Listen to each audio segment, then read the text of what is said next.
plástica. Mexica is dance, but it's a prayer as well.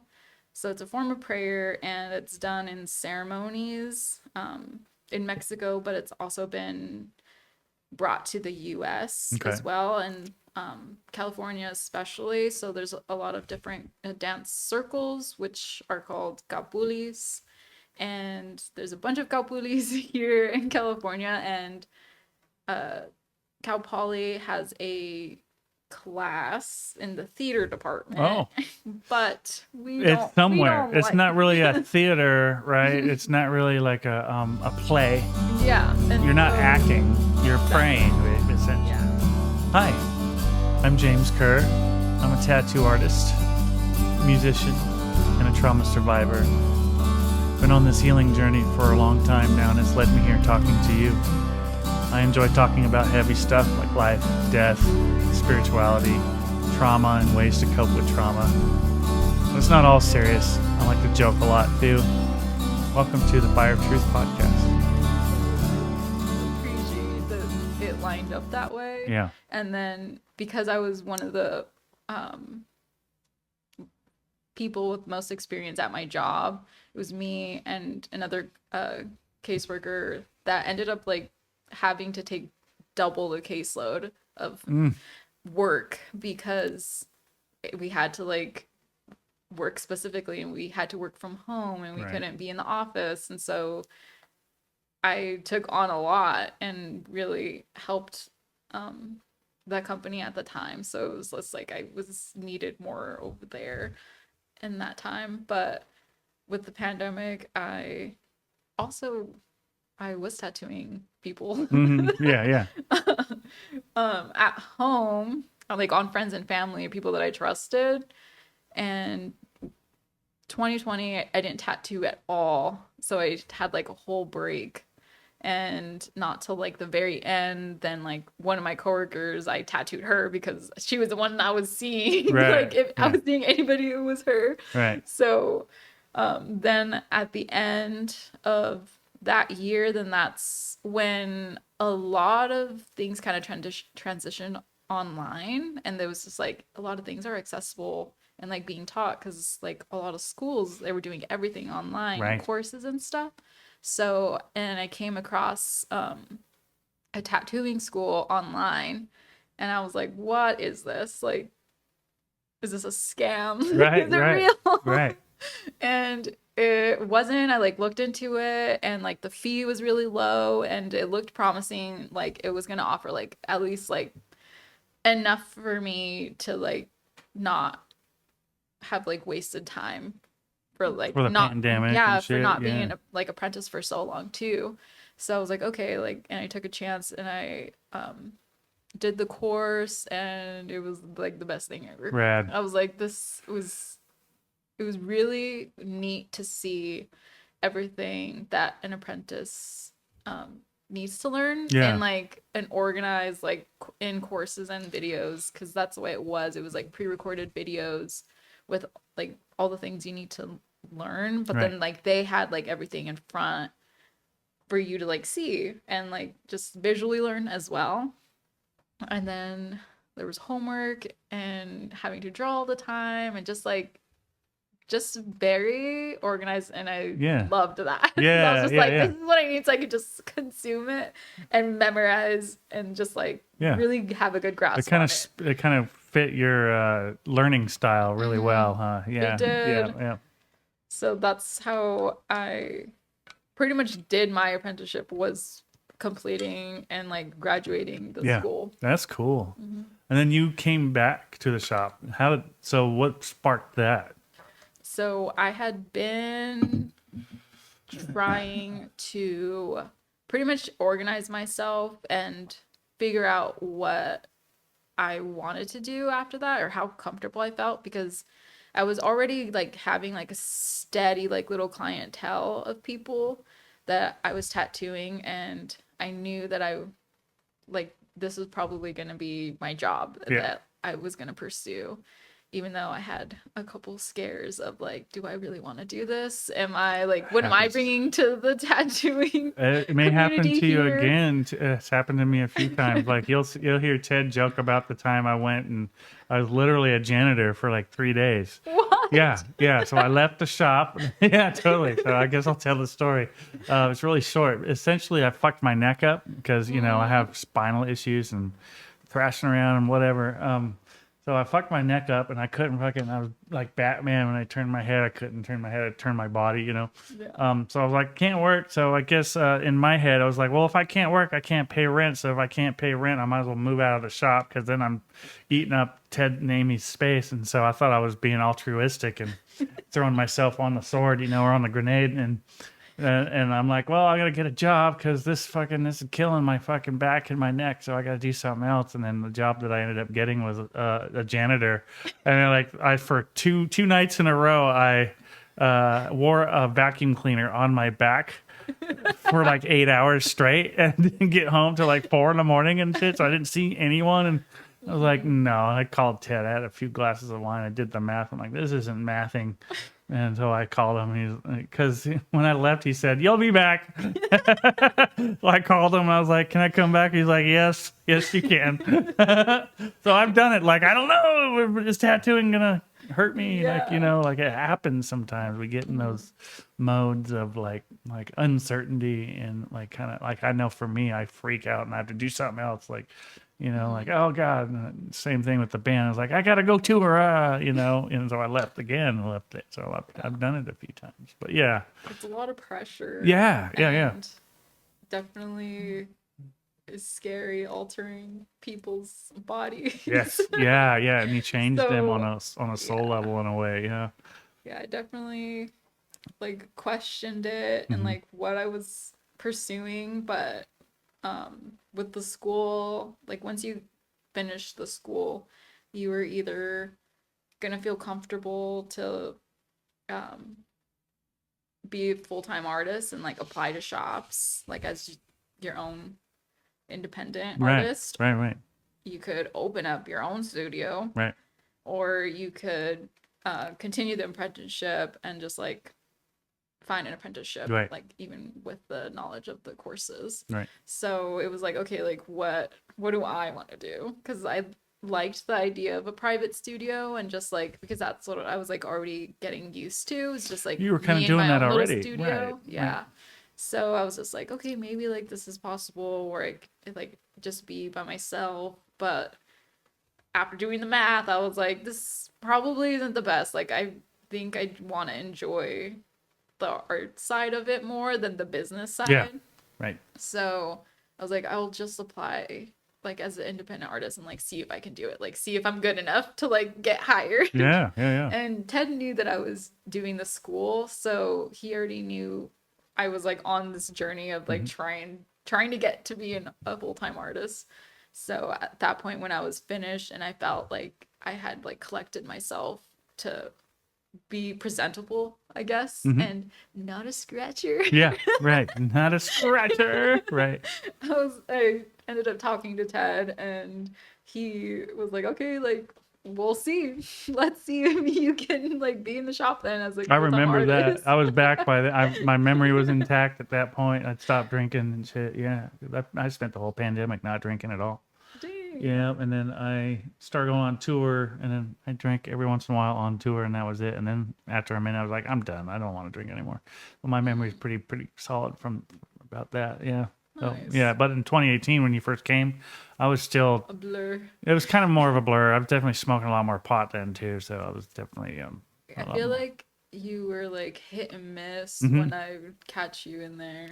Yeah, because I was See you a jamming in lot. a band at the time too. Mhm. Yeah, we were I called Down remember. Cipher at the time, though. It's a different. I was the bass player singer. Yeah, yeah, and I think I was still doing that then, and before we hired a bass player and a singer to replace me, and then I moved to guitar.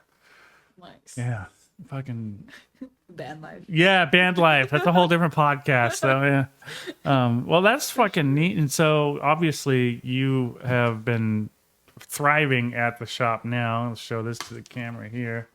There's one camera there. That's you. And I'll take some photos of this too, and then we'll pop them up on the screen as well.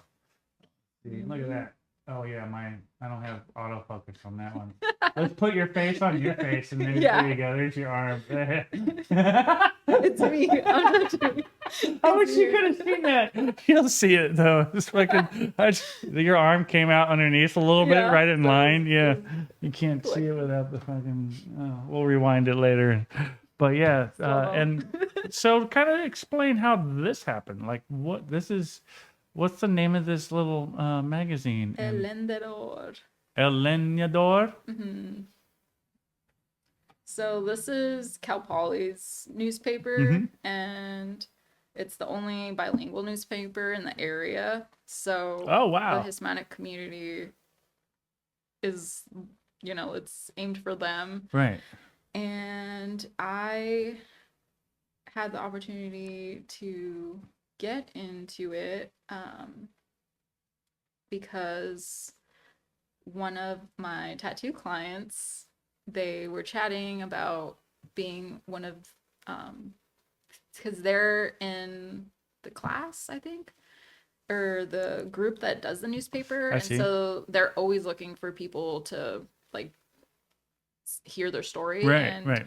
and write about. So when I tattooed her, she like heard my story about Danza Azteca that I was doing at the time, and then like I'm a tattoo artist, so she was very interested in hearing Yeah. more. Right. And so she's the one that gave me the opportunity to like get this interview and then be in the paper. So it was really like because I was tattooing that she Yeah, it was like, oh shit, like I I should. think like tattooing and indigenous culture go hand in hand, right? Like at least traditionally, like because the art of tattooing goes back thousands of years. Like Yeah. I don't even know how far back it goes for reals, but at least 5,000 years and probably before that. Um, what were the kind of the things they asked about? Like what was the So she in the paper. in the paper? I talk about my background, which is where I come from Mhm. or where my parents come from, and my indigenous side. And I talk about just like my journey on reconnecting with my indigenous side, and also just like my journey on becoming an artist, a Mhm. tattoo artist as well. And and then I talk about a little bit of danza as well. And danza is like really Yeah, what elaborate on that. Yeah, yeah. danza azteca mexica is a dance, but it's a prayer as Hmm. well. So it's a form of prayer, and it's done in ceremonies in Mexico, but it's also been brought to the US Okay. as well, and California especially. So there's a lot of different dance circles, which are called capulis.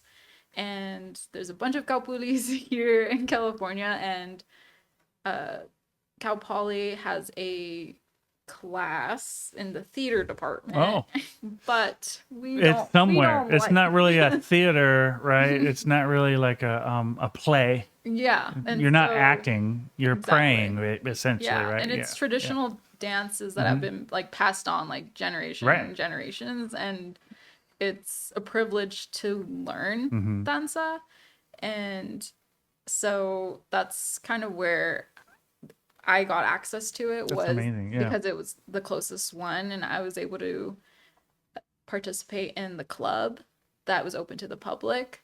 And once a group of us really like fell in love with danza and were like, this is beautiful, and we want to like learn more, and we're taking it a little bit more serious Hmm. than just like a demonstration in at Cal At like Poly. at Cal Poly, there's a Native American festival, the big time I think is Yeah, what they big call time. it. Do you guys do that too? Or We talked about participating in that in the past, but this last time did, we had like miscommunication to like the deadline or something like that. So we didn't make it to okay, participate, but we next year maybe. in yeah, we definitely want to participate in that. But the club is what me and a couple folks are kind of holding together and trying to keep existing at Cal Yeah. Poly, because the club is more traditionally focused and spiritually focused Mm-hmm. than just being like dancing, because it's a lot more than dancing. Yeah. And It's a we connection to your roots and your ancestors, exactly right? Yeah. so we definitely want to keep it there, but that's how I ended up becoming like so involved with it, was because I fell in love with it and I really wanted it to be like a core part of my life. Mm-hmm. So it still is, and for now I'm not sure what my next step is. Yeah. But it's definitely a big part of my life, and along with it comes with um the red road, and that's just like the journey of the medicine and that you're constantly learning. Yeah. Yeah. So I like that. I've never heard that term, the red road. Mhm. Where does that come from? It's also a term that's used in native language, like here. Oh, so like For their color, so to speak, right? Is Mhm. that what it is? Like you know, I'm white or whatever, and right, the red road is it relating to that, or is it? I'm It, wearing a red shirt. Is it anything to it do with my shirt? it's like like what the colors mean. Okay, Because yeah, in different groups, like the colors mean different I things. see. But that's why it's like red, because the indigenous people chose red. Okay. I know. I'm trying to remember what the. Hi, this is James. Thank you so much for watching and listening to this podcast. If you're watching on YouTube right now, do me a huge favor and give it a like and subscribe to the channel. If you're listening to whatever platform you listen to podcasts on, you could rate it, you could review it, you could share it with a friend as well. That would help me out a lot. Either way, thank you very much. Connection is for us, but I don't remember. Okay. But yeah, so. But for us, it's like Camino Rojo, which is Red Road. Okay. Yeah, yeah. I will say. But yeah, that just like signifies that like I'm on the spiritual journey. I'm constantly learning, and that's where I'm at. I'm just like gonna continuously learn. Something that I wanted to like bring into tattooing, because like they're two of my passions, is like making art, and then also like my spiritual side. Oh, yeah. And We're already there. I had this question written down and we're already doing it. So, yeah. I love the idea of doing tattoos, but also doing like a cleanse and just like reconnecting, and like for in Spanish it's limpia, doing a little limpia like before you get your tattoo, and then having my fire burning like while I'm tattooing. Mm-hmm.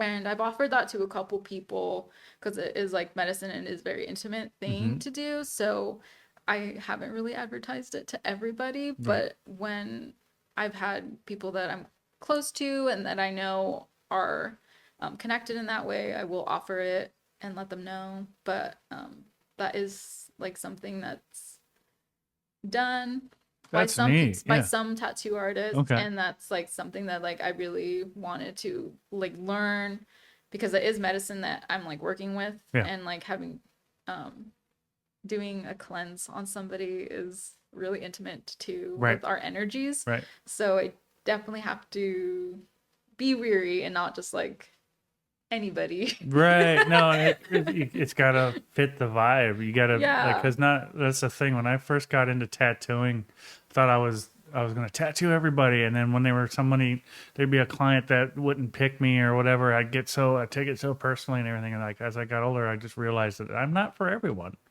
Not, and like my type of medicine, if I can call it that, is not for everyone, you know? Yeah. And that's okay. Yes. That's actually better. Because that's what makes the medicine more potent, right? Because like, you don't just give everyone, you know, that has the sniffles ibuprofen. Exactly. You know what I mean? Like your medicine's got to fit the person that needs it, right? Mm-hmm. Right. And it's like they like the people that connect with it will connect with Yeah. it. So I definitely like will speak with them and just like let them know like this is what it is, this is what it does, like are you interested? And we can do that. Mm-hmm. And so I've only done it a couple times because I definitely want to be careful with my own energy while doing it, and I'm still learning Yeah. how to work with my fire. Right. So it's That's a like great point. you got to be cautious with it. Yeah, So and that's why I'm just like, okay, like I'm taking my time with it, but it's something that I talk about in the newspaper is yeah. that like I want to be able to be offering that medicine with people because it's a really healing touch, Yeah. like to Yep. do that with a tattoo. Yep. I fucking love it. And like through like what you were just saying, you got to make sure that you don't spend your energy without like through like a trauma informed like trauma coaching lens too. When we talk about like polyvagal theory and like helping people with their trauma and that kind of thing, it is super important to make sure that like say if I were to do something like that, if I were to coach someone through their trauma, I have to make sure that I re-regulate myself. Exactly. And I come to this thing already regulated because that's the whole cycle of this thing from like a neurological standpoint is that we don't always stay regulated. That's impossible. There's no way to do that. So there's a cycle of being regulated to dysregulated to re-regulating, and then it starts over. That's the cycle of it. That's how it works. And so you can use that as like a layer above the spiritual, like closer to the surface where we're interacting. Where to me the spiritual, I define that as more where we're united, where we're one. So I think the nervous system is somewhere in between there, right? So because we co-regulate as well. And so that's where the magic is. It's like the nervous system and below in the spirit world to me. Like the universe is layers. Like ogres have layers. The universe is and we're all part of it. We're not separate from it. You know? Yeah, totally. Cakes have layers. Ogres have layers. So that's really neat. And I've always kind of try to have that kind of like healing approach when I tattoo people. Of course, I want to do aesthetically badass fucking artwork. Of course, I want to do that shit too. Yeah. But like when someone's like, "Hey, I want to do a memorial piece for my grandfather that passed away," that I did yesterday. The three of them, is their grandfather. That to me, that's when it's more like that's where I feel my connection to my ancestors, and I'm trying to bring that kind of energy into the tattoos I do as well. It's not something we talk about, I think, in the industry because there's a very, very shamanic. This is a very, very shamanic tradition, right? Like, I don't know.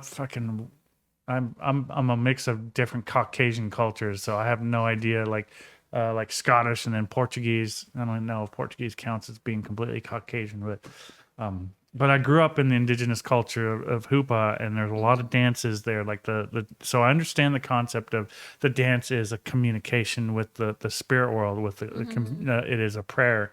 It is not just for show. Yeah. Every movement has a meaning. These are like words. These movements are words that we're saying.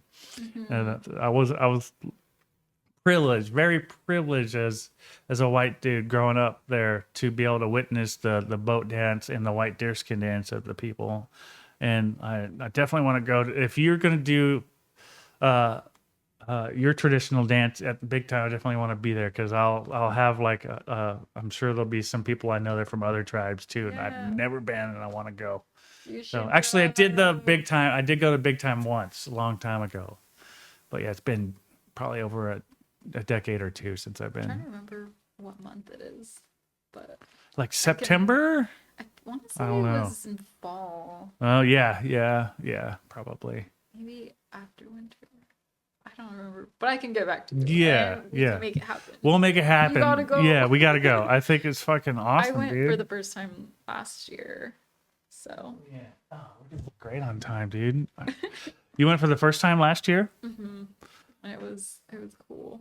I definitely have exposed myself to a lot of native gatherings and stuff around this area because of that caseworker job I had that was working with native families. I mean, that seemed perfect too. Like you're supposed to, that was your bridge here, Right? Yeah.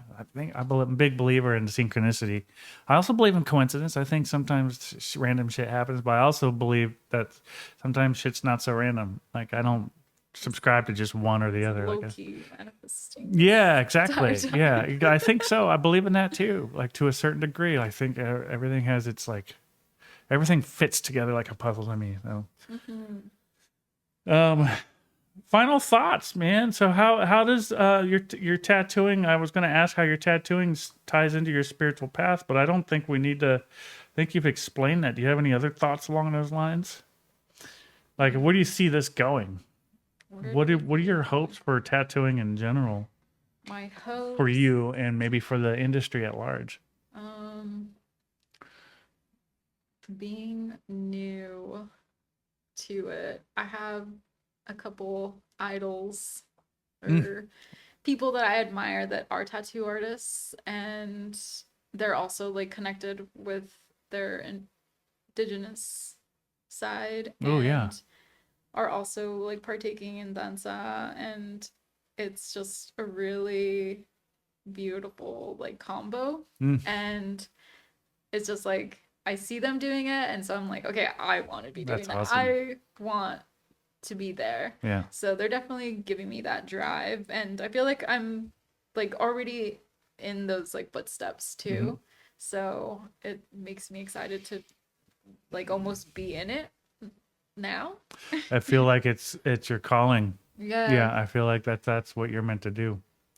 Yeah, I have I a very strong feeling. I definitely enjoy doing like tribal Hmm. designs and um just like native related tattoo designs Hmm. are really special to me, so I want to be doing more of them Good. and finding the community. You heard this, right? Right. Right. Yeah. Finding the Yeah. community wherever you guys are, Yeah. come find Yeah. me. Come find her.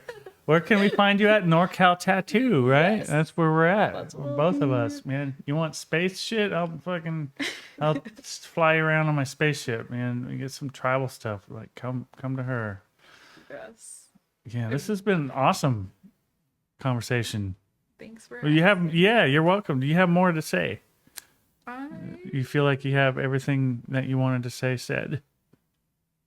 I think possibly, yeah, just that's where I'm at right now. Yeah, I feel freshly new because yeah, I've been at the tattoo shop now for a year. yeah, So I feel like a baby. yeah, yeah, But at the same time, I'm like, I've grown and I've learned so much yeah, so quickly. yeah, So I'm just like, okay, I don't want to fall off. I'm yeah. trying to like stay consistent and like Well, we keep. see how how that's working out for you. You're putting out that flash, and you're busy as fuck, and you're booked out a couple months and everything. So I think you're fine, man. I think you're doing great. So, hmm didn't you leave your job recently? Oh, yeah. I Yeah. got let go. Oh, we don't have to include that in. It was fine. I was Yeah. gonna leave. Yeah, totally. Well they did the same thing, right? That Ted said in the beginning, right? When he was like, "Well, it seems like your energy is dedicated to this job," and they were like, "Well, it seems like your energy is dedicated to tattooing," right? Was that the story Yeah. that I heard? I had Hmm. well, at the time that office job, Hmm. I was struggling because it was after the pandemic, so 2 years of like working from home and Mm. like dealing with extra stress because emotionally, like being a caseworker, social work Yeah, is a lot. It yeah, takes a mental toll on you, and it took a giant mental toll on yeah. me. And I was like I was back deep into my depression, Mm. like at the end of that. So it was really hard to like navigate because it was a big part of my life that I loved being able to help people and being Right, in that community. But at the same time, it was affecting me in a way that I wasn't able to control anymore. right, right, And so my work was getting affected. And so I was let go from that job as well right. because it was just, I wasn't able to give my full energy and like my 100% like I had been in the past, because it was just like I It's was that I was burnt re-regulating. I was Yeah. burnt out, Yeah. and Yep. the company was just changing as well, so it was just not, it wasn't my groove anymore. Right. And it Some, was better for me because I was also like trying to navigate when to let go of that job, right. and because I knew it would be better for me in the end, Right. but I was too like I was still holding off on it. So them doing it was like, okay, it's time. Sometimes, I mean, By force. that's how I got my apprenticeship. It was like I got laid off at the job that I worked at for 3 years, and me and 14 other dudes got laid off in the same day. And it was just like, well, fuck. I had a little 1 year old, like, how old was he? Like, probably 3 years old at that time. And I'm just like, I have to bust a move. And so I ended up going to school full time and getting FAFSA, and it was that FAFSA shit that got me through my apprenticeship. So it's like it's sometimes the universe will just kick you where it wants you to go, whether you like it or not. Even though you know you're being pulled in a direction, but you get scared to let go because it's hard to trust the flow of life, because we think we have control and we really don't, and it's sometimes it shows us, it reminds us, like, nope. Yeah. Like, okay, get it. Yeah, totally. I wish I could just be more relaxed when this happens and learn to let go whenever my intuition tells me to, but then my brain gets in the way all the time, and that's natural. I think it's fine. I think that's part of the journey too. It's like resistance and mistakes or learning experiences. Really, I think that's what it all is. It's like, we're here to experience life, not to know what it is. You can't do both at the same time. So you can try. Yeah, you could try, and we do try. Awesome. Well, thank you so much for being here. I think we're good. You feel good? I think so. Okay. Oh yeah, and we'll have you back again. Of course, we'll have everyone back. Ooh, do a family reunion. Yeah, let's do like everyone at once, dude. We'll just do a whole podcast to everyone. Everybody will just that one tiny microphone. Yeah. We'll just pass it around. Yeah, totally. You got the conch. It's your turn. Exactly. We'll be talking to people. Thank you so much. Thank you. Yeah, you're very welcome. Cut.